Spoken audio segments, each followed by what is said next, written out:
Don't look at my dead plant. I'm killing all my plants. I don't know why. Yeah, what are you doing? No, this one looks like it's sprouting some new, though. Yeah, but the other two are dead. There's 3 in there, and one of them is alive. So Keira Knightley ate it, and now whatever this is also ate it.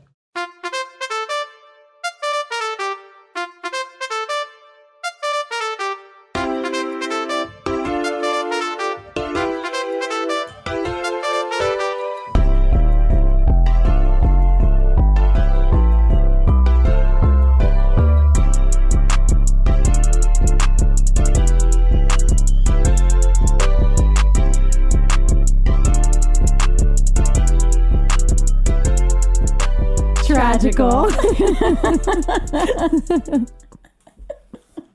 Sorry for the sniffles. I think it's because I never opened my Windows. I'm still recovering from, I had a cold. I did not have coronavirus. No, we went home for Kat's birthday to Tampa to get tattoos and just hang out with our parents. And our mom made Thanksgiving dinner, which we left there, but mom froze it. Kathy's an OG. Yeah, for real, because we need that food.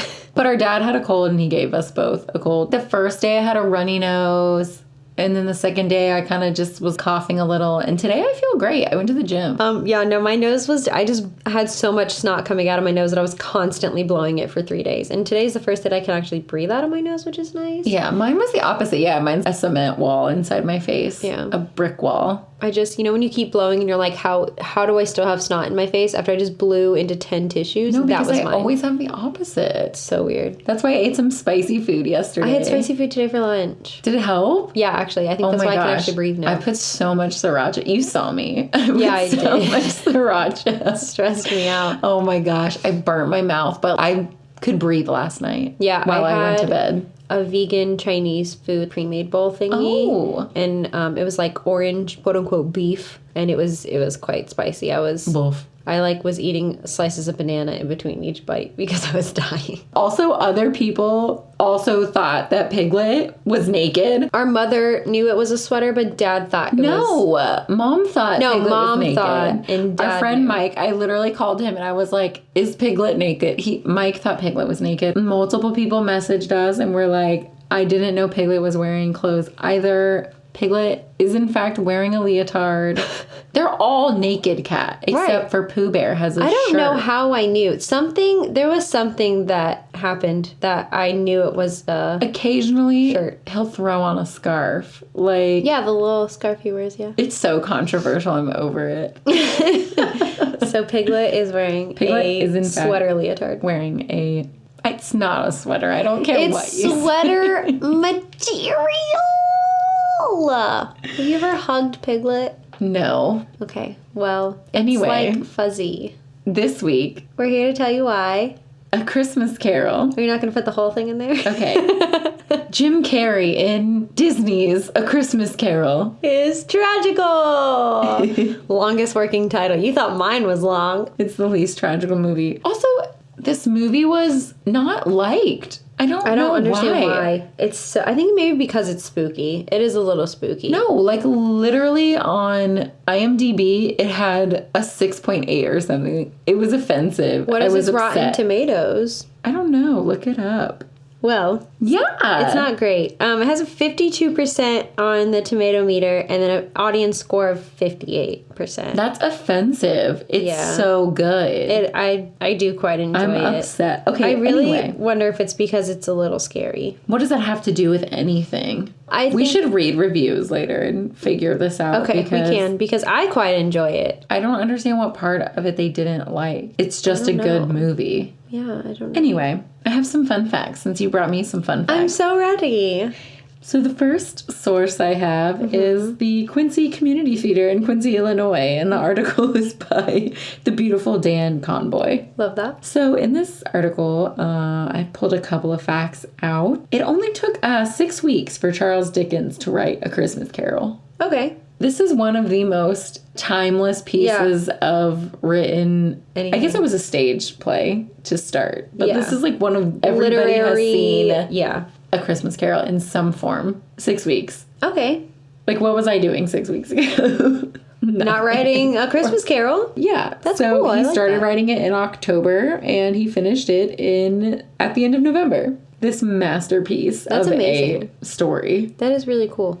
What the fuck? Yeah, what are we doing? I can with barely this? form a thought in 6 weeks. Yeah, fair. Me too. Also from this article, Fan is actually the name of Charles Dickens' sister. Oh my god, poor child. Ebenezer Scrooge in the movie, his little sister's name is Fan. And that's actually Little Fanny. Little Fanny. Little Fanny. Little Fanny. I'm such a fan of the name Fan.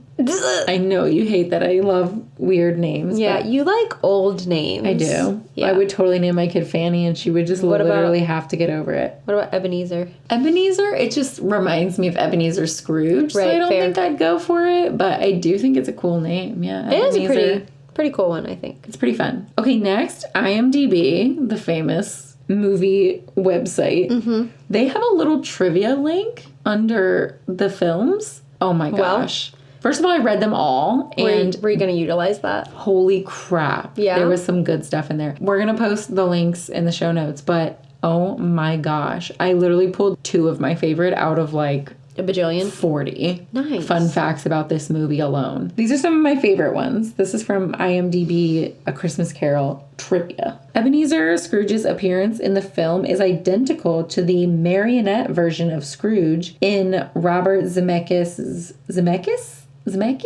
I don't know why you're I feel like looking at me it's like that. Zemeckis. I think it is Zemeckis. Last Christmas themed movie, The Polar Express, which came out in 2004. So there's a part when they're on the train. Yeah. And there's a room in the train full of discarded toys and puppets. Mm-hmm.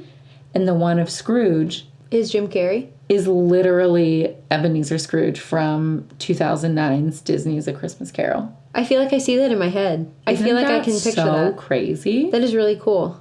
I literally am picturing it in my head. But I knew how exactly did- what you were talking about. But how did he know in 2004? Okay, so the movie came out in 2004. How did he know in 2009 he was going to be doing this movie? I don't know.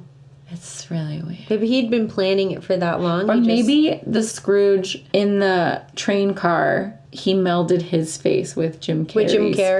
face, you Okay. know? Yeah. We'll have to post a side by side. Yeah, because he's like When it's like spooky mocking looking him, too. yeah, it's like being mean to Yeah. the little kid in the boy. Polar Express. Does he have a name? I feel like yes, but I don't remember it. It's probably not great, like Fan or anything. Jim Carrey does the voice of Ebenezer Scrooge. Mm-hmm. Obviously, he also does all the voices of all the ghosts. Which we found out. Yeah, when we were watching it. The voice of the Ghost of Christmas Past, the Ghost of Christmas Present, and the Ghost of Christmas Yet to Come. Yeah.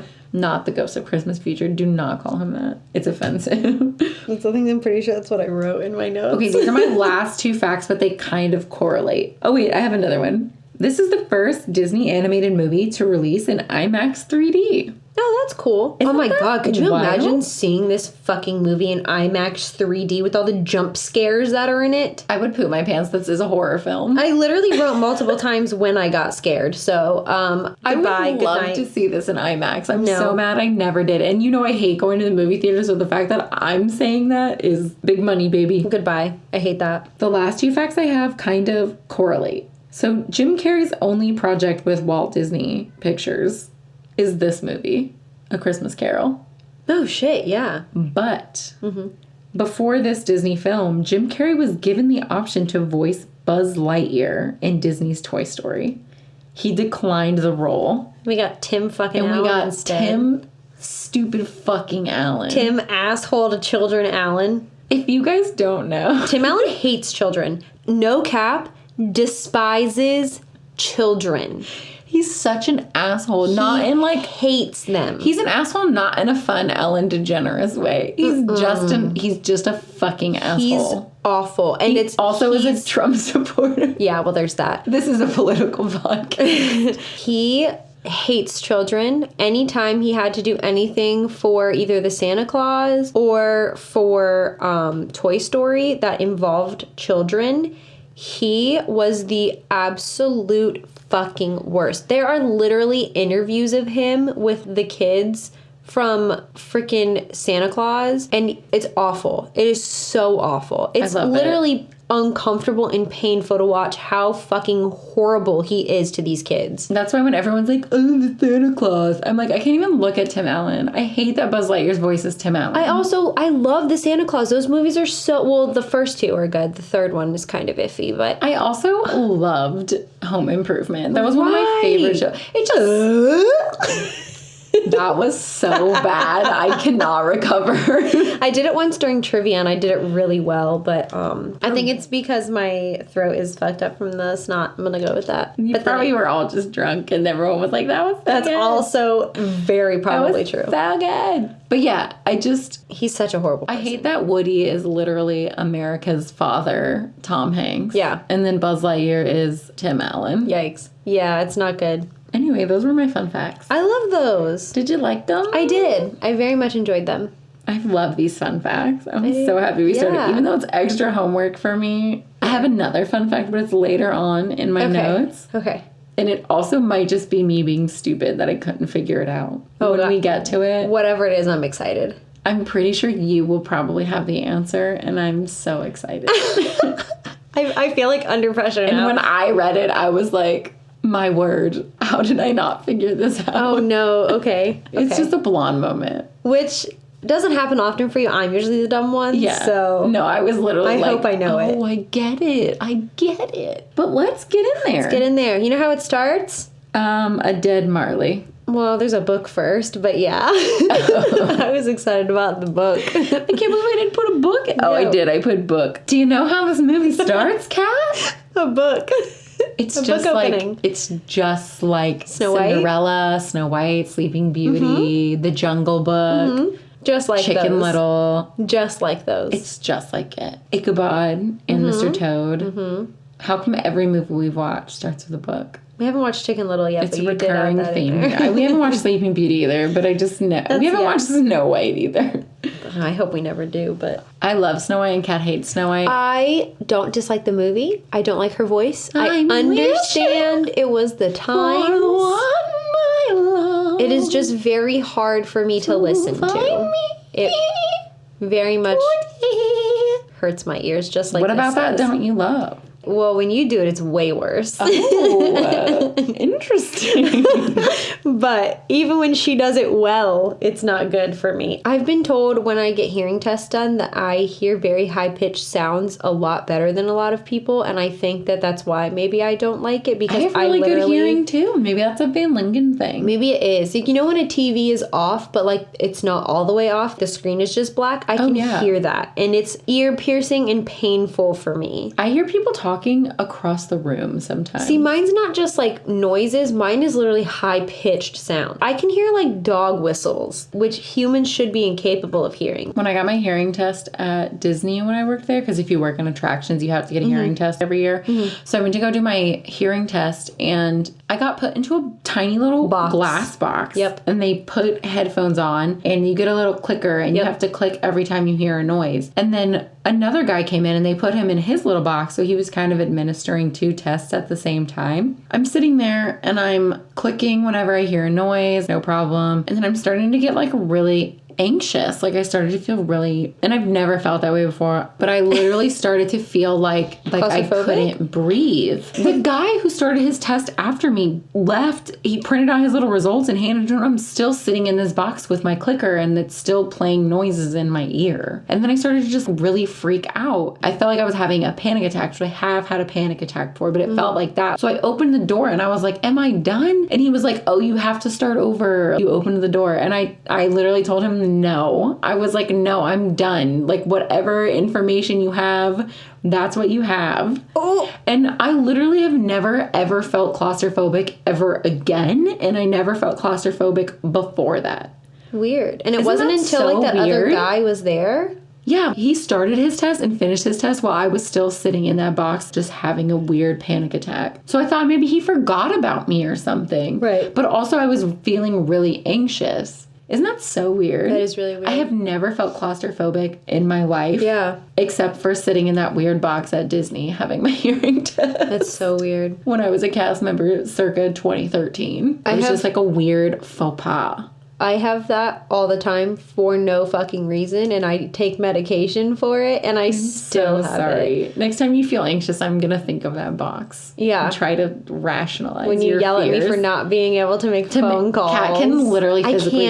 I can't. I wish I could make it make sense. I genuinely wish I could make it make sense, because it doesn't even make sense to me. Making phone calls, going places by myself I've never been before. It's not talking that's the problem. It's not... Is it just the ringing? You know when you dial a number and you pick it up and you put it to your ear and it's like... I don't know. No, Melissa, I wish I could tell you why or what it is. I don't know. I don't know. If you want to be our therapist, hit us up. Please, we need we need help. Definitely, we both definitely need a therapist for two very different reasons. But anywho, moving on from not even talking about this movie. Now that we've talked about my one and only time feeling claustrophobic on planet Earth and Kat's fear of making phone calls, we're in A Christmas Carol by Charles Dickens. Mm-hmm. And we're also in a coffin. Yeah, we are literally staring into the face of a dead man with coins over his eyeballs. Mm-hmm. That's how this movie starts. Mm-hmm. That's horrifying. It very much is so. Starts out great.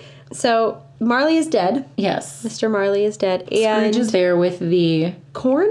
Undertaker. I don't know, He's the guy, he has coffins, and he's gonna put Mr. Marley into the ground. Whatever that man's occupation is called, he's back there in as well. Whatever time 1843. Is that your final guess? No, that's... I Googled it. No, I'm 100% positive it's 1843. Oh. So wait, so actually 7 years before 1843. You do that math, if you would like. Oh, I'm not going to. Jesus. We're just going to say 7 years before 1843. 60... Katrina, 43 minus 7. Wait, 40. How did you come to 60? 30. 1843 minus 7. Wants to know why I dropped out of college. Girl. It is anyway, the Undertaker. I'm just going to call him the Undertaker. Sure. Is that even a career path that people had? I don't know. Coroner. Coroner? He's not dissecting him. He's not going to give him the little CSI chest cavity cut. He's not doing any of that. Scrooge is there to be the witness that, yes, this is Marley. I like to call him Bob Marley. Which I kept calling him because she fucking called him Bob Marley. So I kept calling him fucking Bob Marley. It's Jacob Marley. I just like to rename everybody and everything, and then nobody knows what I'm talking about. You guys should play fucking Mario Party with her. She has renamed, between her and my dad... I couldn't tell you the names of any of them, honestly. You guys, please only refer to Toadette as Thumbelana from this moment forward. And according to my dad, Waluigi is Walnut. Pom-Pom is porn star. Yeah. Waluigi's a walnut. And Rosalina is slut. Don't know why. Even her eye is covered. Like, she's very covered. I don't understand why my dad thinks she's a slut. So anyways, Bob Marley's dead. Fucking Bob Marley. Scrooge's partner, Bob Marley. Jacob Marley. Also known as Jacob Marley. Jesus. Is deceased. Yeah. And apparently Scrooge is there to witness his death, and then he has to pay for the coffin and the burial, I guess. And it's 2 tuppence. Yeah. So he has to pay the man. He gives him 1. The Undertaker is literally like, bruh, give me that money. Just keeps there waiting with his hand out. And then he leans in. Very close. Creepily close to him. This is where IMAX would freak me out. It's so scary. Yeah. The Undertaker dude is scary. Mm-hmm. And then he gives him another tuppence. Mm-hmm. Could you tell me what a tuppence is? What is the monetary value of a tuppence? I feel like it's a lot of money if it's freaking you're just paying this guy There's like a crown, a shilling, a tuppence. I'm just saying words. I don't know what any of these things mean. You know more than I do. I couldn't even tell you what is the lowest denomination, what is the highest denomination in that. The only reason I know what a tuppence is because of freaking Mary Poppins. Tuppence bag. Tuppence Feed the birds. Cat loves birds.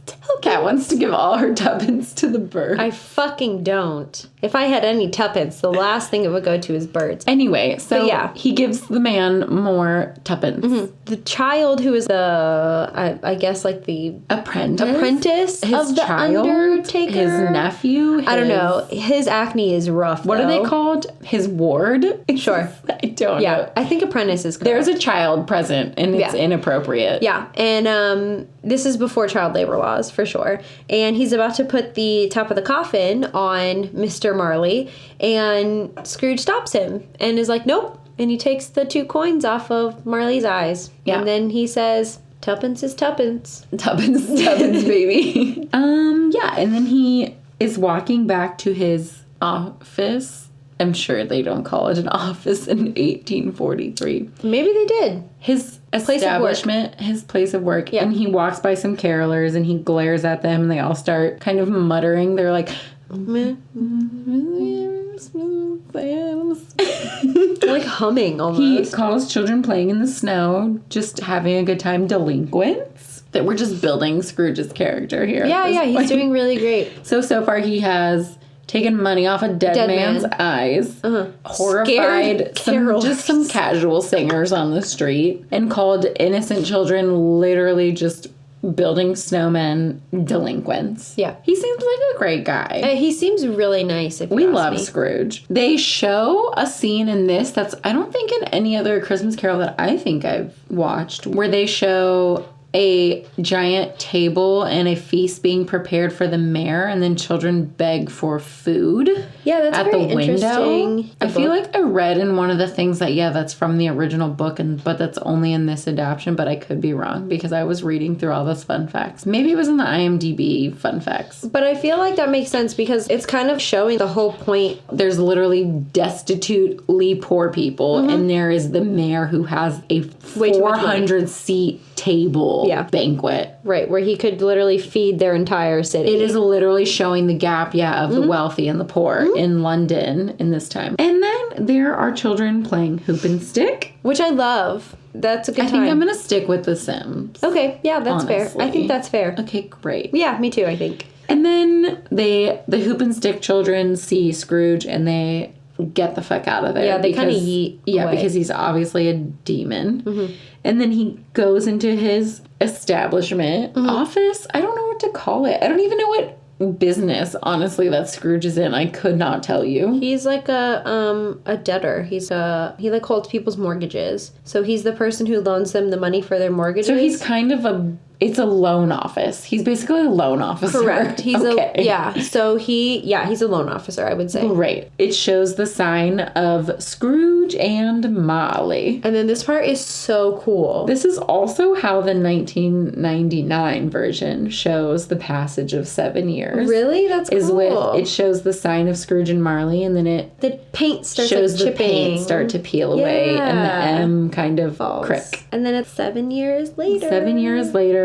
Christmas Eve. I love that. I think that's such a cool way to show the passage of time. It's really cool. I love it. And we come across Mr. Bob Cratchit. Okay, can I tell you guys right now, one of my all-time favorite actors of all time is Gary Oldman. It's kind of ridiculous. He's so fucking talented. As tiny little Cratchit, he broke my heart. He's so small. He's like, 3 foot? Well, apparently in Charles Dickens' novella, he was described as a small man. So Bob Cratchit is really his only employee. And Bob is freezing. They only have a candlestick lit. And he's trying to warm his little fingers on the candlestick. His little frozen fingies. He's so cold. Love him. And he's staring at the box of coal, just like wishing he could bust that bitch open and light a real fire. Right, honestly. And then walks in Ebenezer Scrooge's nephew, Fred. Who is none other than Colin Firth. It is Colin Firth. Yeah. Who looks like Colin Firth. Yeah.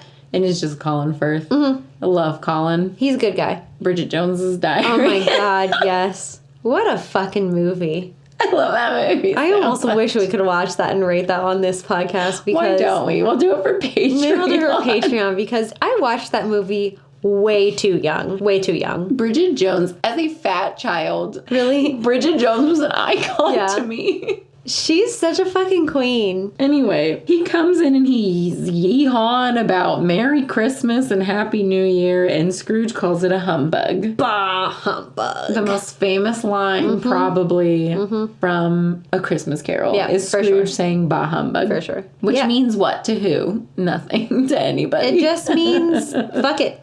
Fucking hate it. And then Fred invites him to dinner, and Scrooge is like, you keep Christmas in your way, and I'll keep it in mine. He's like, you can't even afford your wife or your house or dinner. Who the fuck do you think you are? Right. You know those memes where it's like the person with the nails and then it's like SpongeBob with nails and the eyelashes? I just see like Colin Firth in this with a fucking purse. Like Just being like, Christmas, yeah, present. that's what I'm picturing in my head right now. I hope you all know what I'm The fact that talking he about. even still entertains him, though, just shows what a good person Fred is. Well, he literally even says at one point, he literally says, why can't we be friends? He was like, I don't understand why you have to be this way. Like, why are you the way you are? I just want to enjoy our time because we're the only ones left in our family, and I want to invite you to holidays, and I want us to have a relationship. And Scrooge says, fuck off, bitch. I just stan Fred. You can't help but to stan Fred. No, 100%. He's just a great guy. In every adaptation. He's great. He's number one. Yeah. And then Fred leaves, and the next people into the loan office. Yes, two dudes that are working for a charity. Yeah, charity workers, charity organizers. Yeah.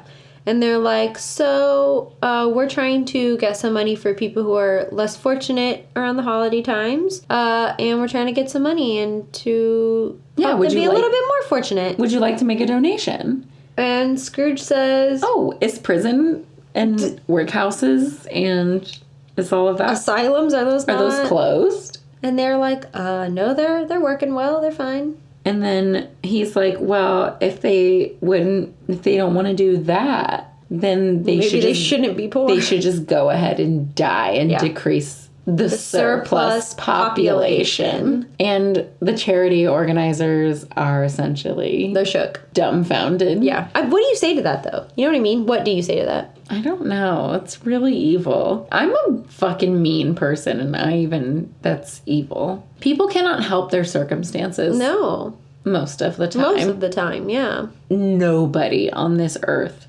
deserves to die. That's a horrible thing to say.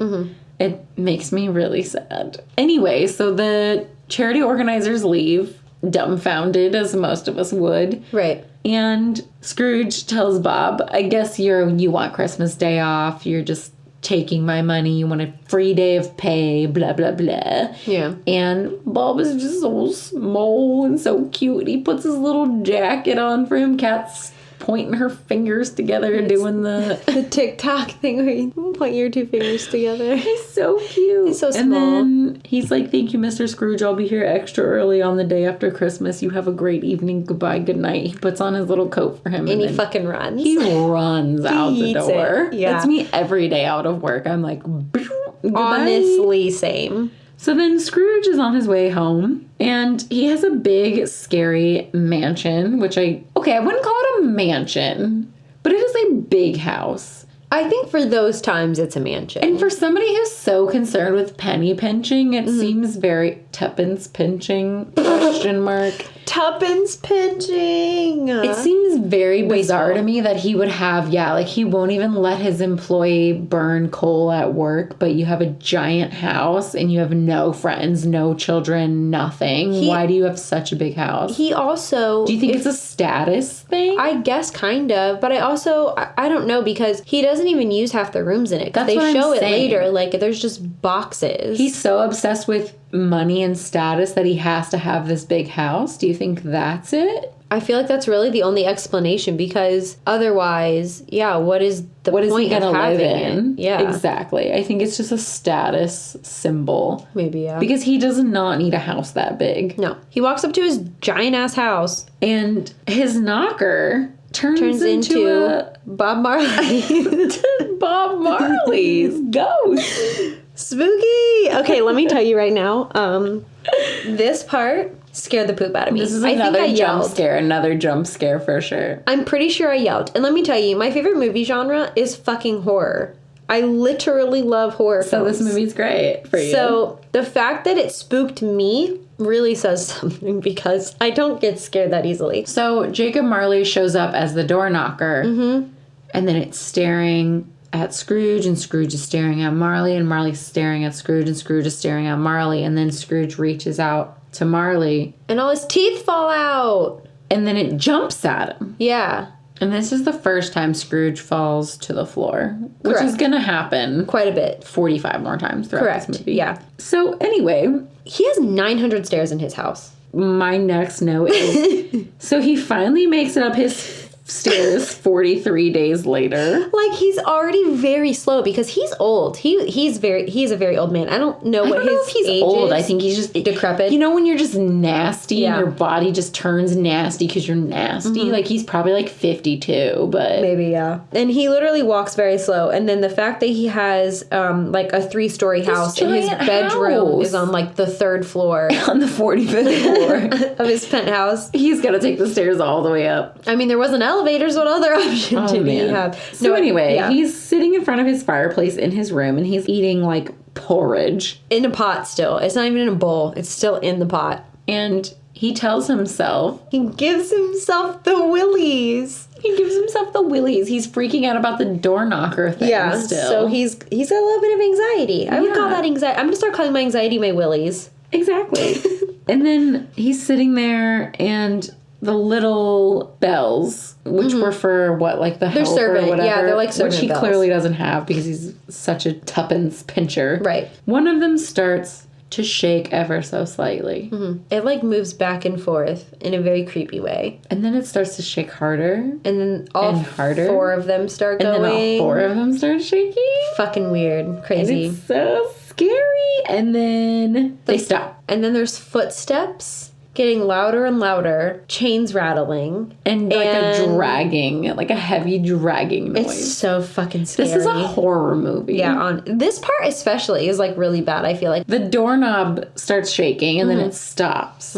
And Scrooge goes to yell, "This is humbug." Again, his favorite word. And that's when All these giant metal boxes wrapped in chains, these ghostly metal boxes wrapped in chains, come flying through the fucking door. And there's like 6 or 7 of them. Like, there's a lot of them. And they're like slamming onto the floor. And then freaking Bob Marley's ghost comes flying in. I'm just kidding. It's not Bob Marley. I mean, I feel like this would be a better time if we just had some reefer and some fucking Jamaican music. Oh, It would be a whole different movie. So Jacob Marley's ghost comes floating in, and this man looks very dead. He looks like he's a ghost. but he looks like he's deteriorated. He looks like shit. yeah, he's spooky. And Scrooge is like, Can you come sit down? That part got me really good. sit? Like, honestly, for as scary as this movie is, it still has the Jim Carrey humor. It's funny, it's scary, and then it's funny, and then it's scary, and then it's funny. Yeah. And I hate it. It kind of takes you on a little roller coaster. It You like does. a Christmas roller coaster? Watch this movie. This is a Christmas really. And then after he tells Marley to sit, he's like, "I don't believe in you. The dude's sitting next to you. I don't know what else you really want from him." And this is my favorite line. Yes, it is. This adaptation, every adaptation of this film. I know you didn't even have to write it down. You probably fucking have it memorized. I know you do because you said it before he did during the movie. So I did write it down so I wouldn't fuck it up. But I do kind of know it by heart. Yeah. Marley asks him basically like, "Why don't you believe in me?" And Scrooge says, "You may be an undigested bit of beef, a blot of mustard, a crumb of cheese, a fragment of underdone potato. Potato. There's more of gravy than grave about you." I don't know why that line specifically... Well, first of all, he didn't eat any of those things. He's eating fucking porridge straight from the pot still. He's basically saying, I probably just have diarrhea. I just have food poisoning and I'm hallucinating because it's fucking 18 whatever. 43. There's more gravy than the grave about you. It's I don't pretty know good. why it's so... This He wrote that in 6 He weeks. wrote this in 6 weeks. I know, we Oh both- my we god, I both, literally yeah. can barely form a sentence most of the time. Yeah, without- y'all hear us. We are illiterate. It's so beautiful. Yeah, it is pretty good. Also, I feel they like- didn't have Tums back then or anything, you know? No, if so. you were gassy, you were fucking gassy. If you had heartburn, you probably thought that you were dying tomorrow because... For real. And then Scrooge basically asks, "What's with the chains, bruh? Why you got all these chains on you?" Yo, you into like BDSM? Like, are we... Yeah, what's Rihanna going on over here? Are you Rihanna now? Bob Marley's become Are Rihanna. you Rihanna? Jake is basically Jake. like these are the bonds I formed in my life, and I have to carry them around with me in my death. And I'm always moving. I always have to move. Can't stay in one place too long. I cannot stay in one place too long. I'm constantly burdened with carrying around the chains I formed in my life. And then he tells Scrooge that 7 years ago, when Bob Marley died, Scrooge's were just as long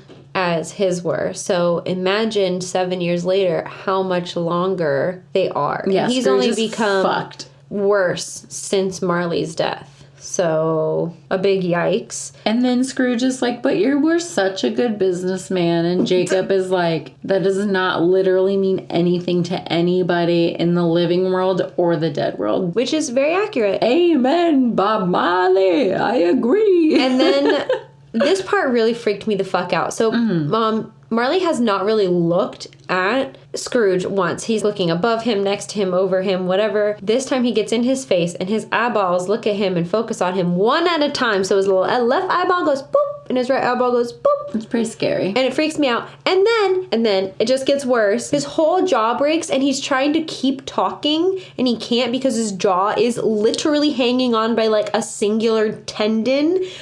So he starts trying to like move his mouth with his hand to make him talk. And then he has the tie around his head, I guess, to hold his jaw together. Apparently it does this all the time. So then he ties it up really tight so it kind of fixes itself and then readjusts. It really fucking freaks me out. Is that also when Jacob totally gets his droplets all over him? Can you feel ghost spit? Either way, just looking at it is disgusting. I don't like saliva. So basically, Jacob Marley, I'll call him by his appropriate name, has not been convinced that his friend understands the severity of his penalty in the afterlife. And he tells him, you know what, I'm going to send you 3 ghosts over the next 3 nights that are going to show you some shit.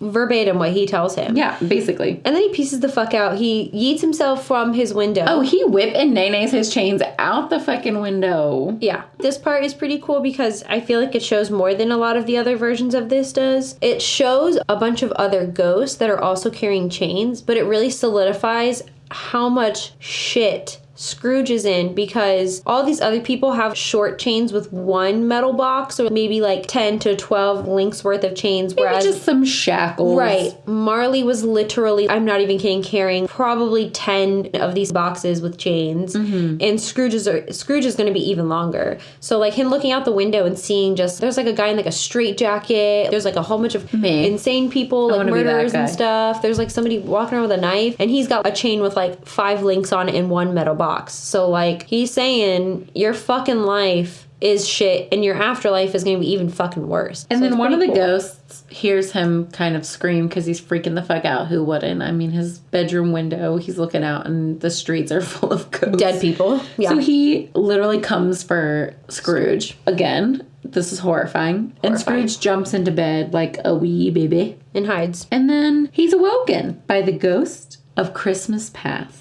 He is like a 2.5 foot candle. I would say he's pretty scary. He's a scary candle. He does this twitch thing that he does a really, weird twitch. You know the crackhead twitch?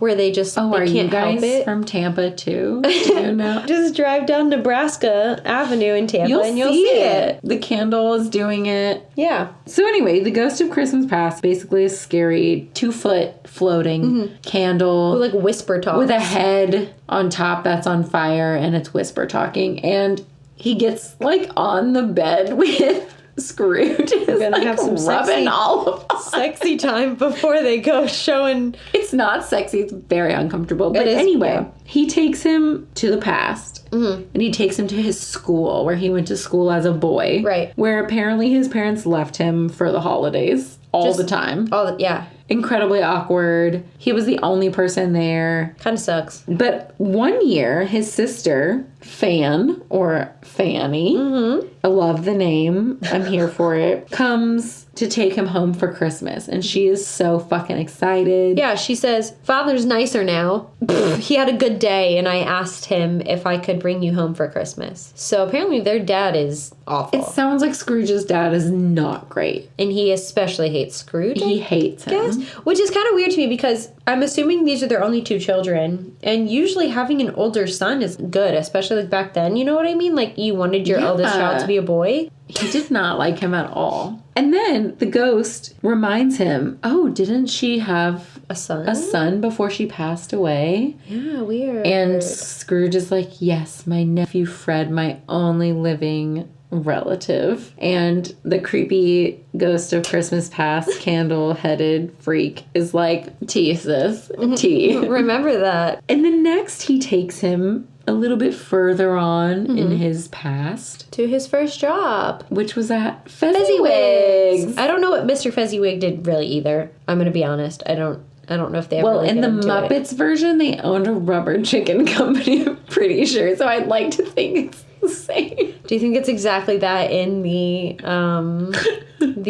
Charles Dickens literary work? It's absolutely a rubber chicken company. Okay. Do you think they had this in 1843? Yes. Okay. Well, I guess it would have been before 1843. The ghost takes him to Fezziwig's, his first apprenticeship, and it's Christmas, and they're having a party. Yeah. Who doesn't love a party? Also, can we talk about how Scrooge was just a party animal? He was having a good time. He was he was having a great time. What a man. Mrs. Fezziwig lives to dance. That woman literally was floating. Literally. She was floating up in the air. It was magic. And then Ebenezer Scrooge dances with what I describe as a decent looking chick. I literally said dances with pretty girl at party.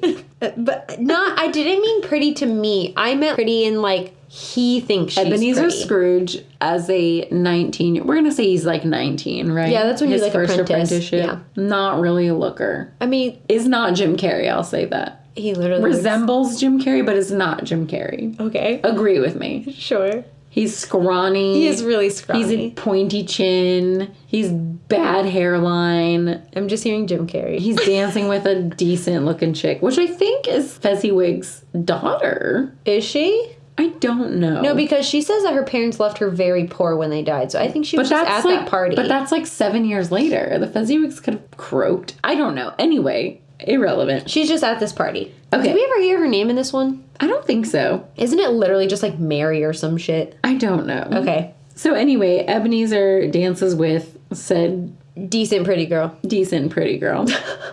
And fast forward a few years, and this lady love of his comes to his loan office, his office.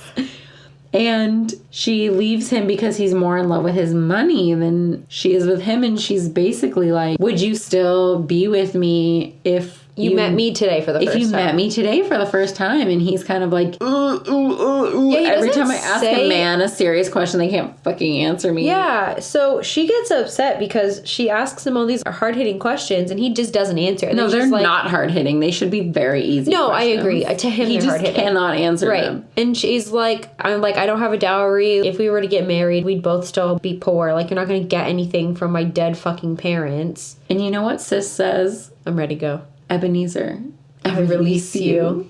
Oh my god, what a bad bitch. Yeah. I'm going to start saying that when guys just are being annoying or I don't really like them and I release you. Goodbye. Yeah. She's basically like, if you met me today as a poor woman with no rich parents and you were in the financial straits that you are in now as an up-and-coming businessman, you would not choose to love me and therefore... We're done. Goodbye. I hope she married a nice tan horseman or something. Go off, sis. I release you. I love her. Best breakup ever. And then Scrooge gets upset at having to watch his lady love leave him again. Uh-huh. And I don't know what to call it. The candle put a louder thing that you put over a candle flame. Extinguisher? Sure. But it's a little metal thing. It's like a triangle. It literally looks like a cheerleader. Things cheerleaders hold. Yes. You know what I was talking about. So he literally just grabs that because I guess this little flame dude has just been carrying this whole time. I don't know if I just didn't notice or if He was carrying it the whole time. Okay, great.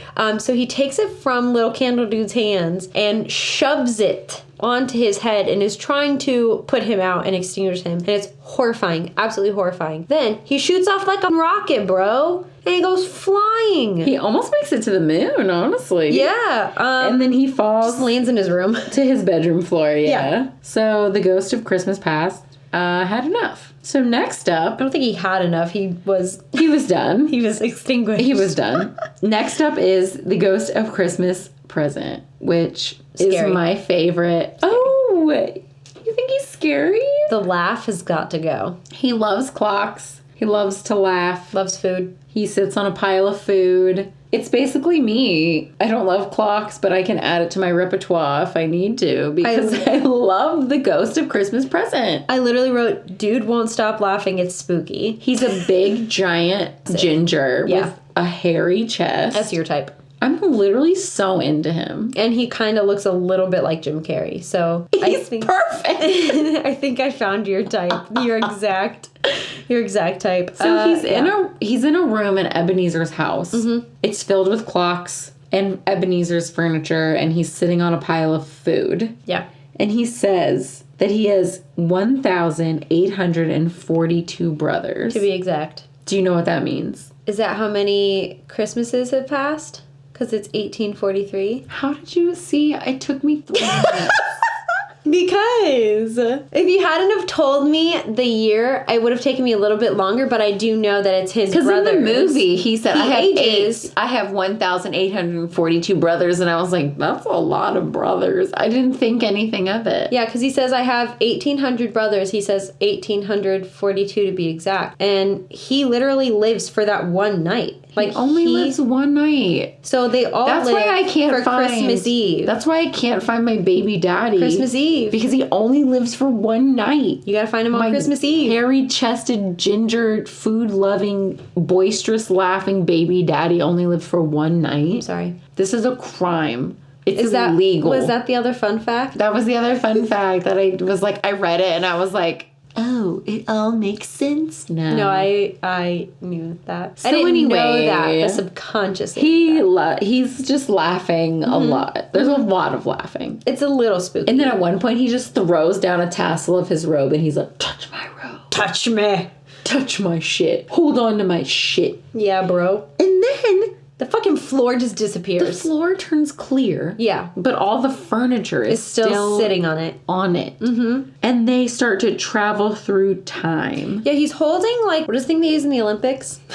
Torch. He has, like, a giant torch, which is very, very bright at the beginning, and then as his life starts to end, it starts to go out more. But he's holding that, and he starts just spinning it around, and that's what's, like, literally moving them. Also just laughing the entire time. It's horrifying. Horrifying. Like Santa Claus ho ho ho laughing. It's like not meant to be scary, but it's a little bit scary. Every single part of this movie is meant to be scary. What are you talking about? The furniture is getting tossed around, but the floor is still invisible. So the chairs and the tables are sliding across this invisible floor, and they start to travel through the town, and they go to Bob Cratchit's house. Mm-hmm. And he shows them inside of the Cratchit's home where Martha, the oldest daughter of Bob Cratchit, came home, and they all decide that she should hide. Also, can we talk about how I think Mrs. Cratchit has some explaining to do when it comes to Miss Martha? Mrs. Cratchit is 5'1", and Bob Cratchit is 4'10". Yeah. You're being very generous. Martha is 6'5". Yeah. Approximately. Martha's a big ginger bitch. She does not belong to Bob Cratchit. Bob Cratchit is not the father of Martha. This is Maury, whatever it's called. Maury. And Bob Cratchit, you are not the father. Bob Cratchit, you are not the father. No. Martha's a huge lady. She's literally Anyway, Martha hides from Bob, and the children run in from the street. Well, they were going to get the goose for dinner. Yes. How many children does Bob fucking have? 6, I think. Okay. So there's Martha, Who's the the one oldest? daughter who was at home with Yes. mom. The next oldest daughter. And then there's the 2 kids who come in from outside. And then I think he has 2. The guy who makes the goose, and then Tim. Okay, 6 kids. Yeah. Bob Cratchit, you poor, you should not have 6 kids. But also, I guess like 80% of your kids are gonna die, so you should have a lot. But also, if you think about it, that means him and Miss Cratchit have a really healthy sex life because there was no condoms or I also birth think, control. you had 8 kids and you hope 3 of them lived also. Right. I mean, one of their kids has polio, so. Yeah, that's Tiny Tim, in case you've never watched A Christmas Carol. Martha hides.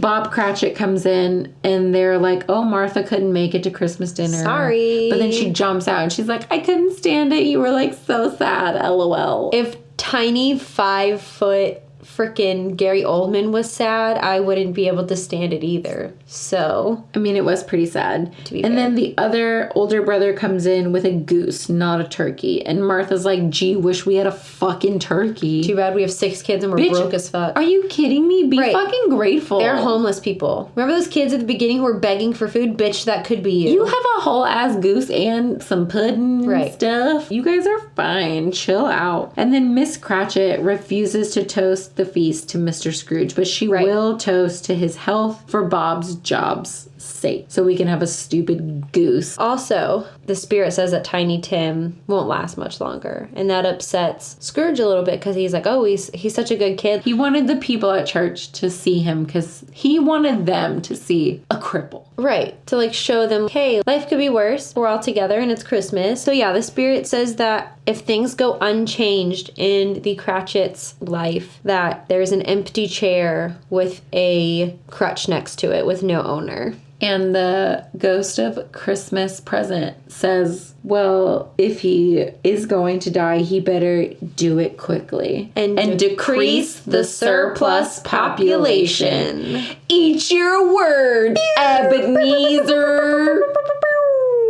And you can just tell Scrooge feels like shit. Yeah, I think that's when it really hits him. It's Tiny Tim is the only part of this movie that matters. So then the freaking spirit guy swings his... The ghost of Christmas present. What is it called again? A hairy chested torch. king. The torch. He swings his torch again, and they go flying to Fred's holiday gathering. Yeah, his nephew Fred. Yeah, they're By playing... the way, the ghost of Christmas present is getting older by Yeah, the second. his like ginger hair has some gray in it. He's 45 now. Yeah, he's aging a little he's bit. like 63. Yeah, I was gonna say he's like aging aging quite a bit. Getting older. So they're playing a game at Fred's. 20 questions. Yeah, essentially like 20 They're playing questions. 20 questions. And they're trying to guess something that lives in London that is an ass. It's an animal. And this lady stands up and she says, oh, I know, it's your Uncle Scrooge. Was that good? Yeah, it was I've been good. practicing that. Thank you. It's not It's pretty sad. but it's so sad because he's so sad and pathetic. Yeah, no, that's it for me. I feel really bad for him because he is such a sad... Yeah. He has a sad existence. He's He alone. thinks he's so rich and great, but he's just a sad, pathetic old man that people make fun of at parties. Yeah,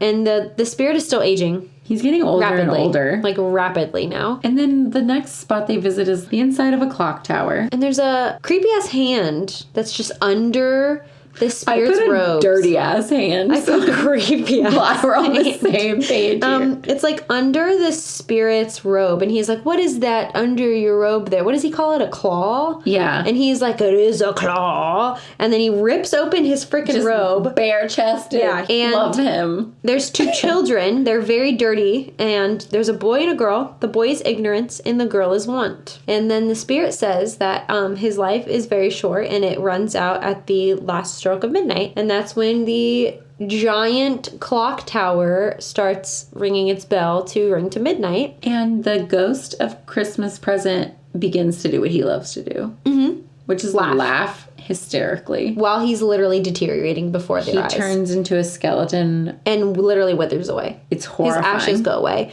And then the ignorance grows up and becomes a prisoner. And then want becomes a hooker. Mm-hmm. So that's cool. But it's literally just showing, there's no prisons. There's no workhouses for these poor people to be sent to. Eat Your Words. Yes. Correct. Bitch. In the clock tower, Scrooge is there, freaking the fuck out because the Ghost of Christmas Present just became like a horror film right before his eyes. I mean, I'm not in that clock tower and I'm horrified. It was so scary. Spooky. And then Scrooge looks at his shadow, and then his shadow becomes a big, scary, grim reaper. Yeah, it's in like the shape of like a reaper. Shadow. And Scrooge looks down at it and begins to talk to it, and he ushers this grim reaper looking spirit to lead him, and this is the Ghost of Christmas Yet to Come, and he does not like to be hurried. He jumps out of the floor. Yeah, and it's horrifying. It is literally so scary. It's literally a jump scare. Like, if imagine okay, this is the part, this whole part from here until this spirit is no longer there, that any part of this in IMAX 3D would be terrifying. So basically, he's tossed into a scene with men talking about someone's death, and they're mocking the deceased. They're kind of laughing at him. They're laughing at him. We all know it's about Ebenezer, who is dead in the present. The shadow returns. It's Scrooge's shadow, but so it's taken the form of the Grim Reaper. Right. So I think what it is, because I kind of allude to it a little bit, but what he's saying is if he doesn't change literally on this night, on this Christmas Eve night, he will die the next morning. Yeah. Like you... No. I think it's like the next year. Maybe I don't think it's the next morning. Yeah. You think so? Yes. I genuinely think that that's the whole thing, is that they're like, if by the end of this you don't feel like you can be changed... You gonna die, bitch. Then you will be dead tomorrow morning. So anyway, the shadow returns. Ebenezer's shadow, which is also the Ghost of Christmas Yet to Come, and it is also the Grim Reaper style character. And he points to a shadow of a horse-drawn carriage. Nope. And then the horse slowly creeps out of the shadow. Yeah. And it's a black mass. And opens his red eyes. Horrifying. And then leaps at Ebenezer. With a carriage. With a horse-drawn carriage. I'm pretty sure it's like a hearse. It's literally so horrifying. Basically, death is chasing him down Ebenezer Scrooge. Yeah, again, saying what I said. He will be dead by morning. Ebenezer Scrooge, at this point, is getting smaller and smaller and smaller as and he runs. smaller as he runs away from death, essentially. He ends up in a sewer, and then he crawls onto a snowy street, and the carriage finds him again. He starts to run, and he slides on a bottle, like a medicine bottle, because he's that small at this point. And he slides into a grate and narrowly misses Death's grip again. This part is just so cinematically pleasing and has so much, but so horrifying detail. Yeah. And is also so horrifying at the same time. Yeah, I love this scene. And then he's on an icicle that he slams into, and he basically falls into the bag of his maid. And she is off to sell his curtains, his sheets, and literally the shirt from his dead body. And the shirt off of his corpse. The maid is speaking with another man, the man that she's selling off his last items to. Right. And the man sees a rat behind Scrooge, who again is like the size, he's smaller than the rat. He's tiny. And he goes to hit the rat and flings Scrooge back into his own bedroom. Correct. Where Scrooge is lying in his bed covered in a sheet. Yeah. And but he doesn't realize it's him. He kind of knows it's him. I think he's in denial. He's in his own bed, and there's a dead man in his bed. So he kind of figures out that it's him. And then the ghost brings him to the Cratchit house, Bob Cratchit's home, where they are mourning Tiny Tim. And I would just like to say at this point, Kat and I were both sobbing like bibbies. Yeah, we sure were. It's really sad. Nothing makes me more sad than Tiny Tim dying of polio. I don't know why. Nothing makes me cry on this planet, but for some reason, Tiny Tim dying makes me cry really hard. Also, just tiny Gary Oldman being sad also makes me just sad. A baby Gary Oldman. Literally. Having a bad time. Yeah. So he looks to the Grim Reaper / the Ghost of Christmas Yet to come. And asks, is this the certain future, or can I change this? The Ghost of Christmas Yet to Come brings him to a very snowy, stormy gravesite. And again, Ebenezer is like, is this the certain future or cannot change. At this point, he's losing his shit. Yeah. So this is when it kind of solidified for me my theory that if he doesn't change by the end of all of this, he dies tomorrow, because they show the grave, and it is Ebenezer's grave, and it shows the date that he was born and the year he was born. And then it shows the date that he dies is December 25th, but then the year is covered by snow. And so I think it's trying to like hint to him, you're gonna die on Christmas Day eventually. But if it is tomorrow or 10 years from now, that's up to you. That's you can change that literally right now. But if you don't change who you are and your mentality and the way you look at life, your life literally will end in the next couple hours and you will be dead tomorrow. And you're saying all of that, and the Ghost of Christmas Present, you know what he's saying? He's saying nothing. He's just pointing. He's just fucking pointing with his scary, bony fingers. At this point, Ebenezer has kind of figured it out. He's like, shit, I need to change. Or I'm gonna die. But he's standing in front of his own grave, and the ground starts to swallow him. And then the ground opens up. And then 6 feet below, you see a coffin. And it's empty. And then it starts to drop and drop and drop. And then it starts to get black lit in like red light. Scary. And it starts to get lower and lower and lower. This movie it's so scary. I think if he was still so unfeeling at this is when he would have dropped into the grave, and it would have, you know what I'm saying? And then he would have been dead. He would have died. Yeah. Because it's Christmas Eve. Yeah. Yes, man. Oh, you're so deep. Yeah, man. I didn't figure this out. This is so I love stuff like this. I love the fact that he was so freaked out and like shit. Yeah, he was like, need to fix instead of being like, I don't give a fuck. He could have still been at the end, been like, fuck Tiny Tim, fuck Fred, fuck the Cratchits, and just fucking fallen Mrs. Dilber. into the grave. Yeah. And then he would have been dead. Did I just blow your mind? A little bit. A little bit. Yeah. So then, the Ghost of Christmas Yet to Come has had enough and kind of just yeets him into his own grave. And he starts falling and falling and falling and falling, and he falls into the coffin, which is made of wood. But then the wood turns into the hardwood flooring of his bedroom. And he's hanging from his bed curtains. And he gets himself together and he stands up. Yeah. He's dancing around his room. He's laughing like a sociopath. Like the Ghost of Christmas Present? Yes. Yeah. And he opens up the window and he yells down to a boy on the street and he says, "What day is it?" And the boy says, "It's Christmas, you dumb piece of shit." Is this old man. It's the most important day of the year. And that's when he's like, holy shit, they did it in one night. Instead of having 3 nights, the ghosts of Christmas past, present, and yet to come did it all in one night. But also they probably just time traveled because they're ghosts and they can do what they want. And then he's like, "Oh my God, it's Christmas." Yeah, so then he tells this little boy with a sleigh. Sled? Okay. We don't come from snow. I'm sorry if we're stupid. We're from Florida. Like, we're born and raised. The sand. Yeah. So he tells the little boy, "Hey, is that big turkey still in the window down at the butcher shop?" And the guy's like, "The one that's bigger than me? Yeah, dude, it sure is." And he's like, "Oh, buy it and I'll pay you."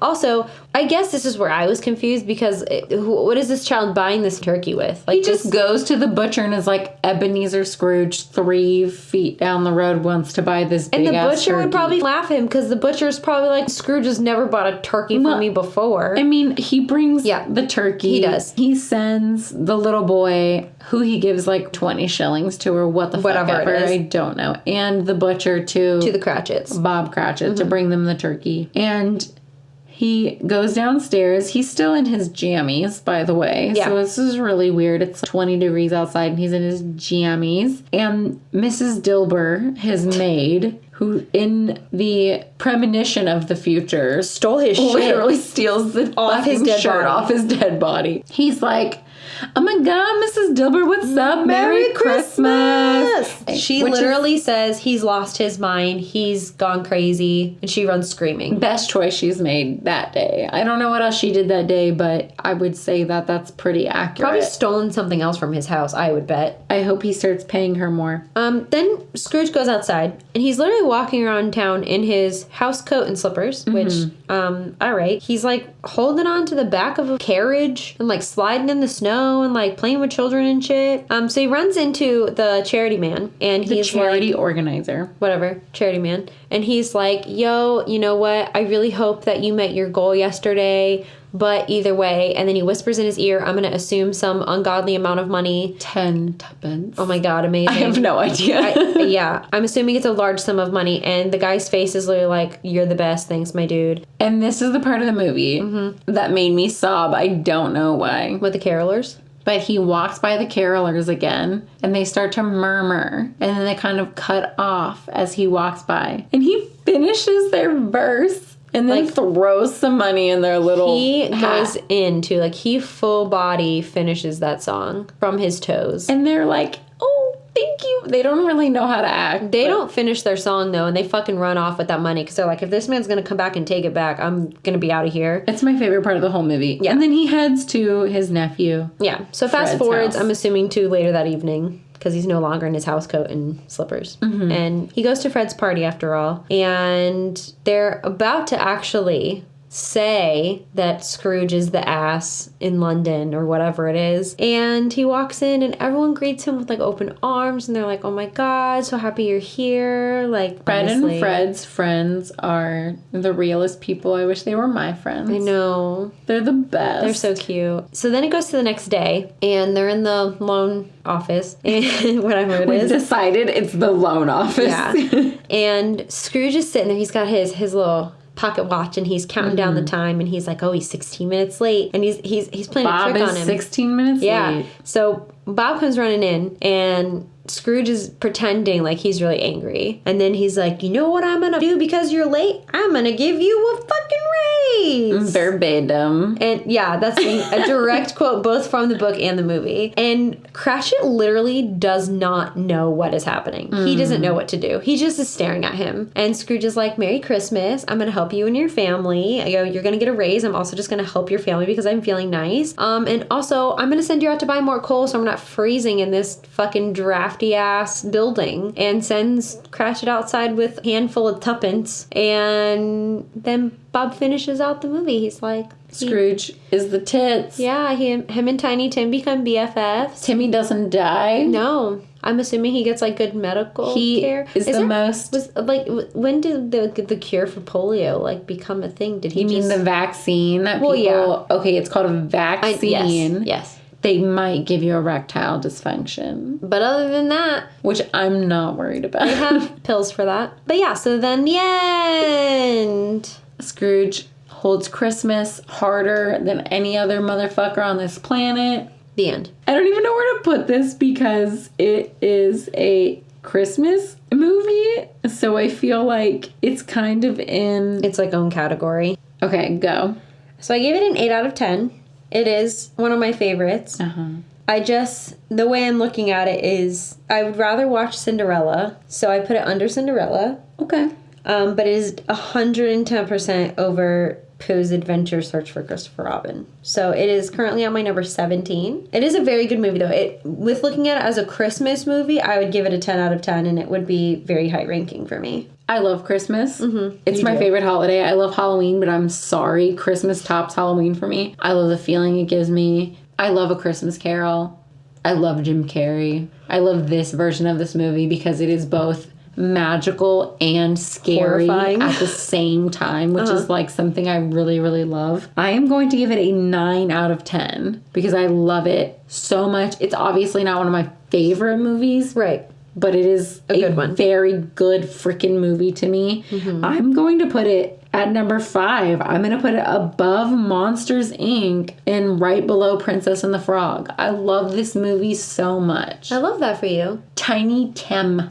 Tiny Tim Man. All right. Tiny Gary Oldman. What are we watching next week? Okay, so I kind of fucked up in the fact that I told Melissa what movie I picked, so we're not going to have hints for this week. That's fine. But there is a fun fact with the movie that I picked. Last Christmas, we watched this movie, and Melissa and I sat there roasting the whole movie, and this is when we decided what our podcast was going to be. This was the start of we Tragical. should have a podcast where we just roast movies. And Tragical was born. And that movie is Babes in Toyland. The 1961 version. When I tell you this movie is full of woman mullets and weird toys and children, and there's like a really rapey guy who steals the main girl. If you've never seen this movie, I'm very sorry to say it is so long. It's almost 2 hours long, but it's how this podcast came to be, and I feel like it's a good one. And I think that's a really good idea for our inaugural year of Tragical to do this movie. Yeah. Amen. And it's kind of Christmassy. Also, it's Christmas. It's Christmassy. This is our 25th episode, isn't it? Yeah, happy 25er. Yeah. I don't know what it means. We can rent a car. Yeah, our podcast can rent a car now. But Patreon. Yeah. Heck yeah. It's in the show notes. I'm pointing down. None of you can see this, but Patreon in the show notes. We have new videos coming out once a month. We're calling them merch boxes. Yes. They are gifts, though. You're fucking welcome. No, I'm kidding. Mm-hmm. The second most helpful thing is... Rates and reviews. Rate, review, subscribe, follow us on Instagram, follow us on Twitter, Facebook. Just slam your keyboard. Slam your forehead into your keyboard. Slam your forehead into your keyboard and leave a review. Can you do that on your phone? Would it type anything? I guess it would. We love you. We love you guys so much. Merry Christmas. Happy Hanukkah. Happy Kwanzaa. I don't know what else there is. I'm really sorry. Happy holidays. We're not even religious, so I mean, We celebrate Christmas. The commercial holiday of Christmas. Oh my gosh, Babes in Toyland. I'm so sorry. These opinions are our own and are in no way associated with the film or the film's production company. The cover art for Tragical Podcast was created by Johnny the Alchemist on Instagram. Give him a like and a follow to see more of his insanely good artwork and to contact him for any of your artwork needs. The Tragical Podcast intro music was produced by Jahreezy. Contact information can be found on his Instagram at Jahreezy. Jahreezy.